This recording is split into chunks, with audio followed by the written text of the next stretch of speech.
Sa nakaraang video, isang monster ang lumapit kay Yubar at tinawag siyang Majesty. Sinabi ng monster na handa na ang lahat ng kailangang ihanda at iminumungkahi nitong tumungo na sila sa Judica. Nagpalit ng eksena sa gabi kung saan nakaupo si Mel sa ibabaw ng isang bato sa labas, nag-iisip tungkol sa kanyang kinabukasan bilang isang Demon King. Malungkot siya dahil wala siyang sapat na yaman o matatawag na sariling tahanan. Napagtanto niyang kailangan na niyang magdesisyon lalo na't malapit na ang pagpupulong ng mga Demon King. Habang nag-iisa siya, lumapit si Patrick at binanggit na presko ang hangin sa gabi. Tinanong siya ni Mels kung lumabas din ba siya para magpalamig, at pabirong sinabi ni Patrick na, on that joke, iyon. Hindi natawa si Mels sa biro. Tinanong ni Patrick kung bakit nandoon si Mels. Sagot niya, nagpapahangin lang din siya, at tinanong kung bakit nandoon si Patrick. Ipinaliwanag ni Patrick na hindi siya natutulog at ginugugol ang oras sa pag-eensayo. Nagtanong si Mels kung may kailangan pa bang i-improve si Patrick, at sumagot ito gamit ang talinghaga tungkol sa espada na kinakalawang, na nangangahulugang kailangan ng tuloy-tuloy na paghasa ng kakayahan. Nabanggit ni Patrick na ito ang unang beses na nakausap niya si Mels nang silang dalawa lang. Ipinabatid ni Patrick na malapit ng tuluyang gumaling si Mr. Tentacles at iminumungkahi niyang puntahan nila ito. Pagdating nila, napansin ni Mels na hindi pa mukhang fully recovered si Mr. Tentacles. Ipinaliwanag ni Patrick na iyon na ang pinakamainam na pagbangon niya, isang milagro ng araw ito. Biglang sumingit si Rene at binilang ang mga natitirang tentacles, 68 raw. Tumalon siya pababa at nagsabing kahit patuloy pa ang paggaling, mabagal ito at malamang ay hindi na ito mag-regrow ng higit sa 5.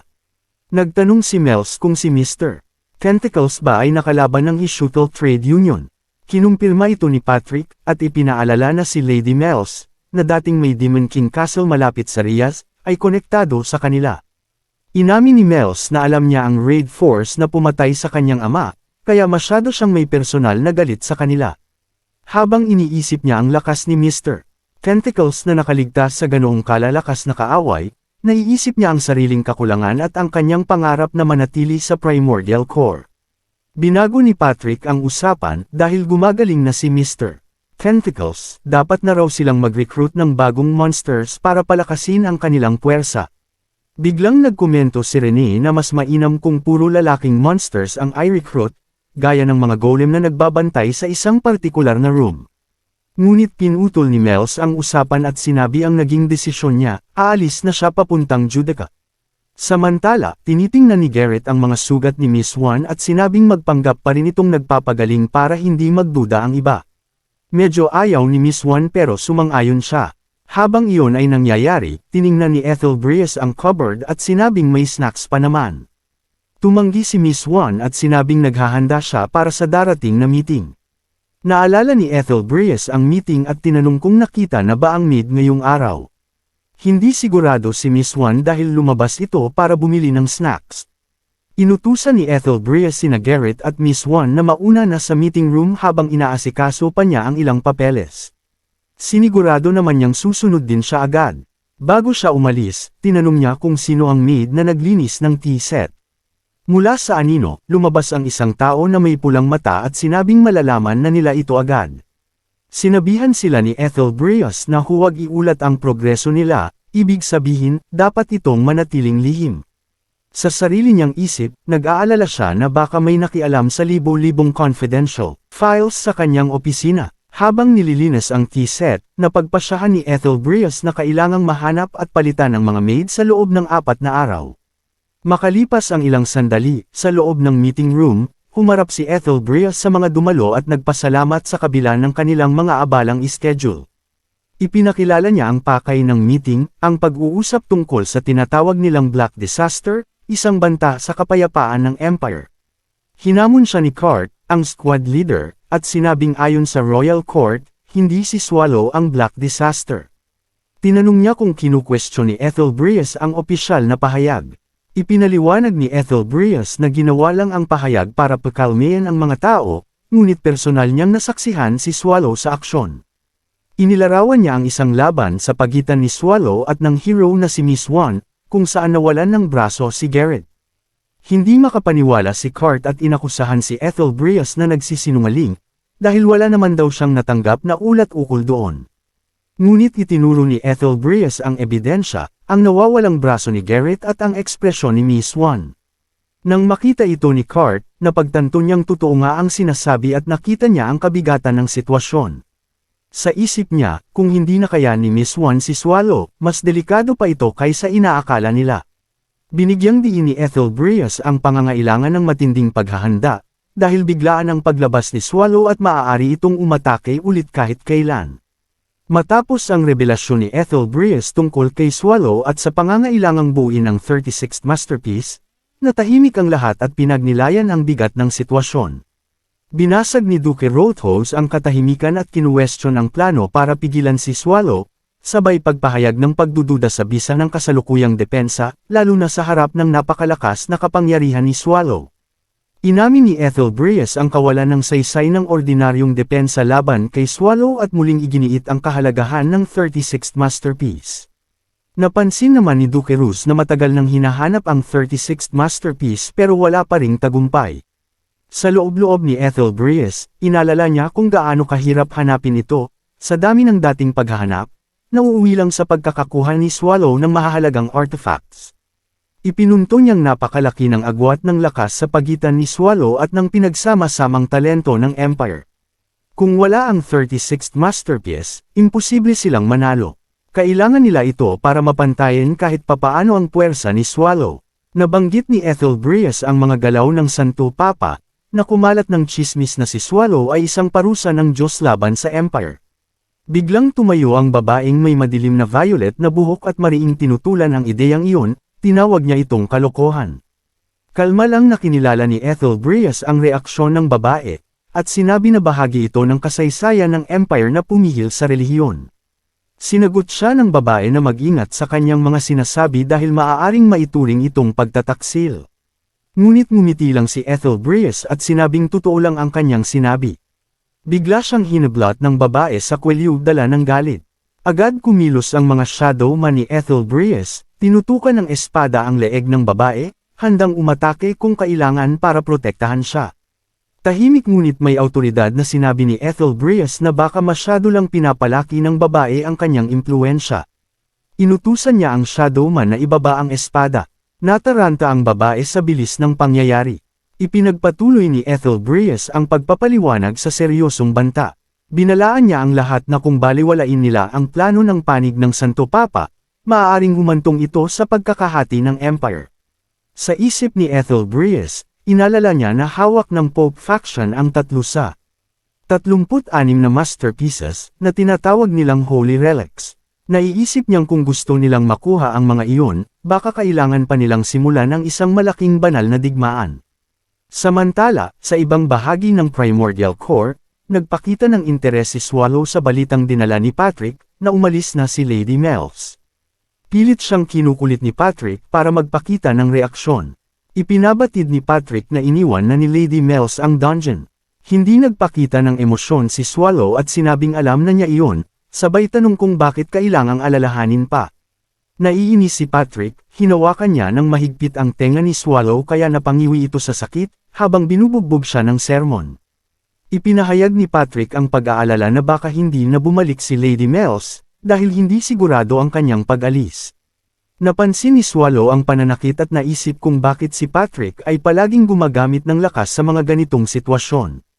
Inamin ni Patrick sa kanilang dalawa ni Renee na matagal na niyang napansin ang kakaibang kilos ni Lady Mells, bago pa niya banggitin ang tungkol sa Judica. Sumang-ayon si Renee, at sinabi rin niyang napansin niyang may kakaiba sa mga sinasabi ni Mells. Dumating si Renee na may dalang bagay, at agad naging interesado si Swallow. Naisip ni Patrick na baka may balak si Lady Mells na bumuo ulit ng sarili niyang puwersa, kaya napunta sa usapan ang posibleng layunin ni Mells. Nag-usisa si Swallow kung ano ang dala ni Renee. Inilapag ni Renee ang isang pod at ipinaliwanag na ito ay nilutong stew, para iangat ang mood ni Swallow. Gulat na gulat si Swallow at inakala niyang baka lason ito. Tinuwanan ni Patrick ang reaksyon, pero pabirong sinabing baka pareho nga lang ang epekto. Dahil doon, nina si Renee at pinukpok si Patrick sa ulo, dahilan para matamba ito. Ginamit ni Swallow ang kanyang buntot para kunin ang stew at tinanong ang dalawa kung may dapat pa ba silang pag-usapan. Itinuloy ni Patrick ang mas seryosong usapan na kailangang dagdagan na ang monster sa dungeon. Tumanggo si Renee, na tila napilitan ding tanggapin ang sitwasyon. Challenge ni Swallow si Patrick kung bakit lagi siyang inuutusan. Sumagot si Patrick at tinanong kung sino ba talaga ang umiiwas sa responsibilidad. Hindi umatras si Swallow, nagpahayag siya ng inis at tinanong kung ano ba talaga ang papel ni Patrick bilang guardian. Sa huli, inamin ni Patrick ang punto ni Swallow, na totoong ang responsibilidad niya iyon. Nagulat si Swallow sa mabilis na pagsang-ayon, at tinanong kung sino pa ba ang pwedeng ipadala kung hindi siya. Buong kumpiyansang sagot ni Patrick, si Lady Renee na raw ang bahala.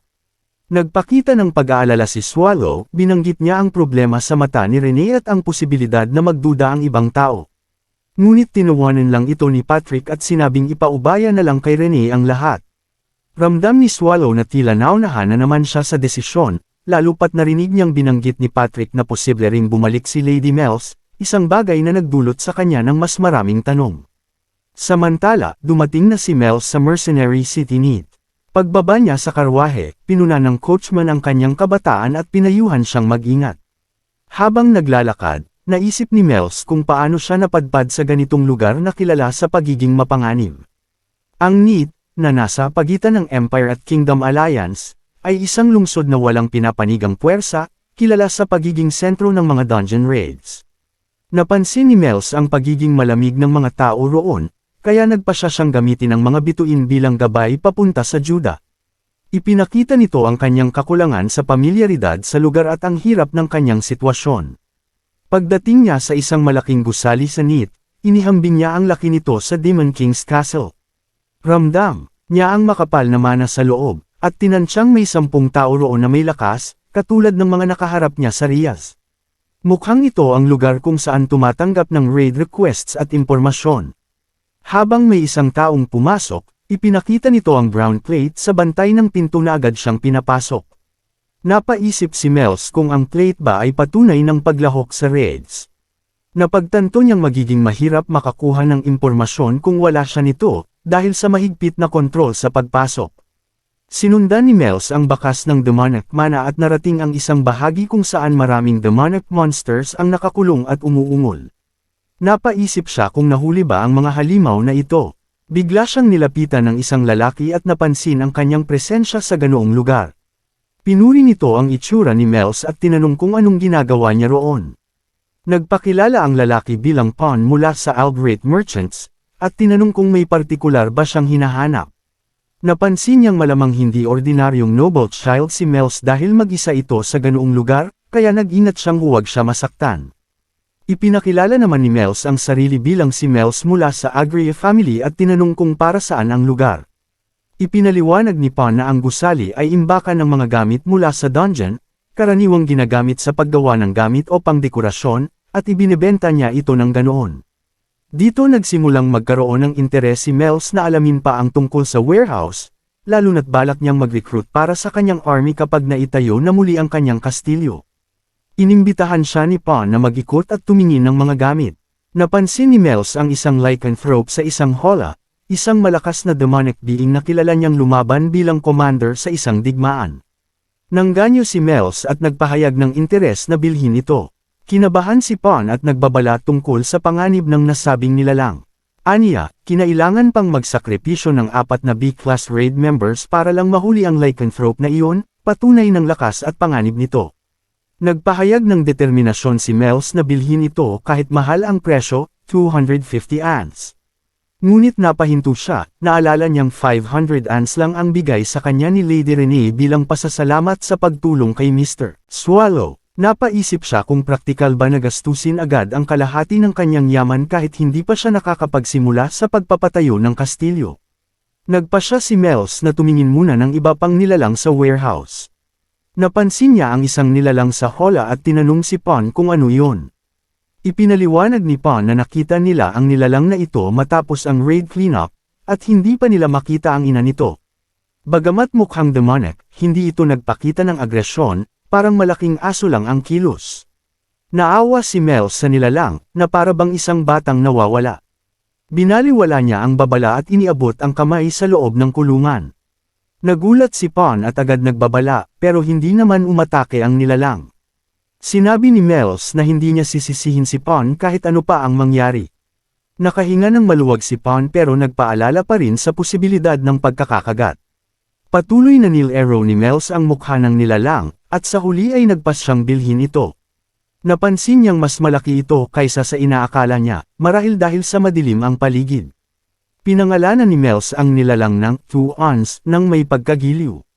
Matapos niyang ampunan si 2 ounce, napansin ni Mel's na mas maagang dumidilim sa NIT kumpara sa ibang lugar. Naisip niya ang magandang langit sa Primordial Core, pero agad siyang bumalik sa kanyang misyon, ang marating ang Judica. Habang naglalakad si Mel's kasama si 2 ounce, nakasalubong nila ang isang malaking usa. Naramdaman niyang ito ay senyales na tama ang kanilang tinatahak. Nilapitan niya ang usa, at nagsalita, tinawag niya ang sarili bilang Great One, at hiniling sa usa demon na gabayan sila. Matapos makita ang usa, nadiskubre ni Mel's na isa pala itong demonyo na dumating upang salubungin siya bilang isang Demon King. Ipinahayag ng demonyo na nakatakda na siyang pumunta sa Fallen Monastery sa likod ng mga bundok, kung saan naruroon na ang iba pang Demon Kings. Sumang-ayon si Mel's at agad nagsimulang maglakad patungo sa monasteryo. Habang naglalakbay, napansin niyang sinusundan siya ni 2 ounce. Bahagyang kinagalitan niya ito ng may lamang, sinabihang manatili bilang bahagi ng demonic army at maghintay ng kanyang pagbabalik. Nag-aalala si Mel's para sa kaligtasan ni 2 ounce lalo na sa mga mata ng mga tao na mahigpit at mapanghusga sa mga demonyo. Habang iniisip ang pangalan nitong 2 ounce, napagtanto niyang hindi ito angkop. Sa mas malalim na pagninilay, pinangalanan niya ito ng Sir Dev, dahil nakita niya ang pagkakahawig nito sa mukha ni Swallow. Pagkatapos, bumuo siya ng mga pakpak sa likod at sinabihang maghintay ng tahimik si Sir Dev habang isinasagawa niya ang kanyang misyon. Inalala niya ang paggamit ng pangalan ni Swallow sa demonyo, umaasang mapapatawad siya nito, lalo na't matagal pa bago sila muling magkita. Samantala, si Swallow naman ay nagpapahayag ng galit kay Patrick. Sinabi niyang hindi niya ito mapapatawad at sana'y huwag itong mamatay ng mapayapa. Sumagot si Patrick, tinutokso si Swallow tungkol sa kanyang matagal ng sumpa, na tila lampas 100 taon na. Tinapatan ni Swallow ng pabirong sumpa, na sana raw magkaroon si Patrick ng osteoporosis. Natawa lang si Patrick, at sinabing dapat ituring na lang nila itong misyon bilang isang leisure activity. Pagkatapos, may inihagi si Patrick kay Swallow, isang bracelet na may kakayahang pigilan ang kanyang kadiliman at panatilihin ang anyong tao. Nagulat si Swallow at tinanong kung ilan pa ang mayroon si Patrick. Umamin si Patrick na May 30th pa siyang natitirang ganitong bracelet, kaya tinanong ni Swallow kung dito ba ginastos ni Patrick ang lahat ng pondo mula sa mga dungeon. Mabilis namang tinanggihan ni Patrick ang isyo, sinabing mura lang naman ang mga iyon.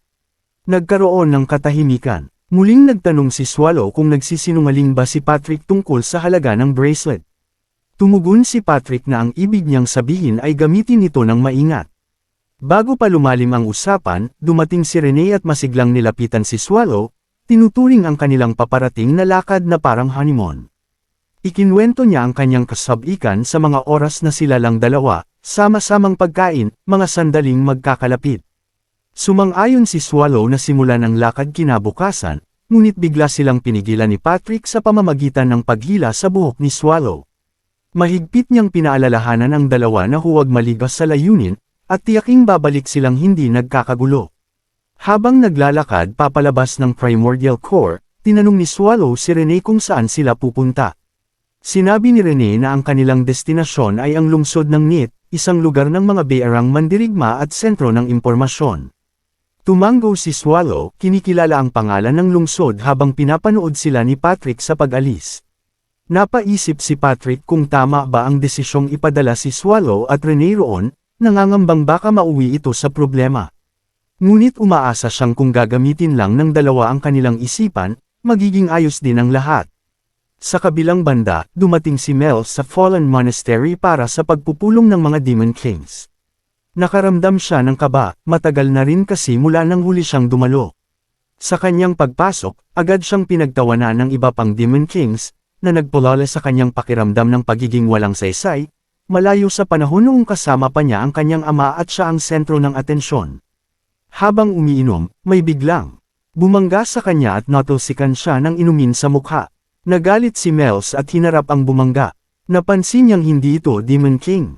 Labis ang kanyang galit sa kawalang galang, kaya't naghanda siyang atakihin ito upang magsilbing halimbawa sa iba. Ngunit bigla siyang napahinto nang mapansin niyang nakangiti lang ito bago umalis. Muling binalikan ng iba pang Demon Kings ang kanilang pangungutya, kinukwestiyon ang kanyang karapatan bilang Demon King. Sa kabila ng kahihiyan, pinilit ni Mels na tiisin ito at ipinangakong magtatayo siya ng isang makapangyarihang hukbo upang muling makamit ang kanyang dangal. Habang abala siya sa sarili niyang galit, may biglang humawak sa kanyang balikat. Akala ni Mels ay isa na namang gustong mang-insulto, kaya't pasigan niyang tinanong kung sino ang may lakas ng loob na hawakan siya. Laking gulat niya nang makilala ito bilang si Marmolia, isang dating kaibigan mula pagkabata. Masaya si Marmolia at agad siyang niyakap, ipinapahayag ang tuwa na buhay pa si Mels. Nagulat si Mels sa pagiging masyadong palakaibigan ni Marmolia, at sinita ito sa pagiging improper para sa isang Demon King. Tumawa lang si Marmolia at sinabing huwag masyadong seryoso, magkaibigan naman sila. Nang mapansin nilang nagiging sentro na naman sila ng atensyon, inaya ni Marmolia si Mels na lumipat ng lugar upang makapag-usap ng mas maayos. Samantala, dumating na sina Swallow at Rene sa lungsod ng mga mercenaryo, ang Need. Binayad ni Swallow ang 2 ons sa isa sa mga tauhan ng lungsod, sabay hiling ng pinakamahusay na kwarto na mayroon sila. Nang makita ng tagapaghatid ang presensya ni na Swallow at Rene, agad itong kinabahan at mabilis silang inihatid sa kanilang silid. Pagkapasok sa kwarto, agad bumagsak si Swallow sa kama, naghayag ng matinding pagod at kagustuhang makapagpahinga. Matapos ang maikling paglilibot sa kwarto, nagpaalam ang guide, hiniling sa kanila ang maayos na pahinga at nag-alok ng tulong kung sakaling may kailangan pa sila. Habang nilalasap ni Swallow ang lambot ng kama, pinaalala ni Rene na kailangan pa nilang pumunta sa isang dungeon store malapit doon upang pumili ng mga halimaw. Sinubukan niyang hikayatin si Swallow, sinasabing kung sasamahan lang siya nito, mabilis nilang matatapos ang kanilang kailangan. Habang nagdadalawang isip si Swallow sa kama, naalala ni Rene ang naging usapan nila ni Patrick noong nagluluto siya ng stew para kay Swallow. Sinabihan siya ni Patrick na sulitin ang pagkakataong makasama si Swallow nang sila lang. Nagulat si Rene noon at tinanong kung parang date ba iyon. Tinugon ni Patrick na imbes na tawagin itong date, sabihin na lang niyang siya ang lalabas mag-isa ng ilang beses. Sa tuwa, tinanong ni Rene kung pwede ba itong ituring na honeymoon. Tumawa si Patrick at sinabing oo, pansin ang mabilis na pagbabago ng pananaw ni Rene mula date papuntang honeymoon. Sa wakas, bumangon na rin si Swallow habang bumubuntong hininga. Ikinainis niya ang hindi niya pagkakaroon ng sapat na pahinga, ngunit pumayag na rin siyang tapusin agad ang kanilang pakay. Sa loob-loob ni Rene, natuwa siya at naramdaman niyang mahalaga siya kay Swallow dahil pumayag itong samahan siya. Buo ang loob niyang tapusin agad ang mga kailangan nilang gawin upang masimulan na ang honeymoon na ini-imagine niya, tiyak, perpekto ito para sa kanya. Habang naglalakad, napatawa si Rene ng tahimik, confident at proud sa sarili sa pagsunod sa payo ni Patrick. Napansin ito ni Swallow, at agad siyang pinagpawisan sa kaba, hindi alam kung ano ang iniisip ni Rene. Samantala, sa Fallen Monastery, ikinwento ni Marmolia kay Mels na ang lokasyon ng kastilyo ni Mels ay tuluyan ng nasakop ng mga tao. Kahit nagpadala sila ng mga halimaw upang magsiyasat, nakumpirma nilang tao na ang namumuno sa lugar. Tinanggap ni Mels ang balitang ito ng may lungkot at resignation. Tinanong ni Marmolia kung saan siya napunta nitong nakaraang 2 buwan, dahil lahat ay naniwalang patay na siya. Pailalim ang sagot ni Mels, nagpagala-gala lang siya, ngunit sa isip niya, pinili niyang hindi banggitin ang pananatili niya sa Primordial Core. Hinawakan ni Marmolia ang kamay ni Mels at buong tapat na ipinahayag ang tuwa sa muling pagkikita nila. Ipinagtapat naman ni Mels na inakala niyang galit pa rin si Marmolia sa kanya, lalo na't may bangayan noon ang kanilang mga ama. Ngunit agad na itinanggi ito ni Marmolia, sinabing tapos na ang tunggalian ng kanilang mga magulang, at ngayon ay pareho na silang Demon King, may kanya-kanyang landas. Sumang-ayon si Mels sa sinabi ni Marmolia, at doon na binanggit ni Marmolia ang tunay na dahilan ng pagdating ni Mels sa Juda, upang humingi ng tulong. Napagtanto ni Mels na alam na pala ni Marmolia ang lahat. Inalok siya nito ng tulong, ngunit bilang kaibigan, hindi bilang kapwa Demon King. Ipinahayag ni Marmolia ang tiwala niya kay Mels, sinabing kaya nitong magtagumpay kung pagbubutihan lang niya. Napaisip si Mels kung paanong mas lumalim na at lumaki na si Marmolia bilang isang tao, habang siya ay tila naiwan sa nakaraan. Sa huli, inaya siya ni Marmolia na bumalik na sa pagpupulong. Nagpasalamat si Mels sa suporta. Buo ang loob niyang magsimulang muli at buuin ang kanyang kastilyo. Sa ngiti ni Marmolia, tiniyak nitong makakamtan ni Mels ang kanyang layunin. Maraming salamat sa panunood. Kung nagustuhan mo ang video, huwag kalimutang mag-like, mag-subscribe, at i-click ang bell icon para updated ka sa mga bagong kwento.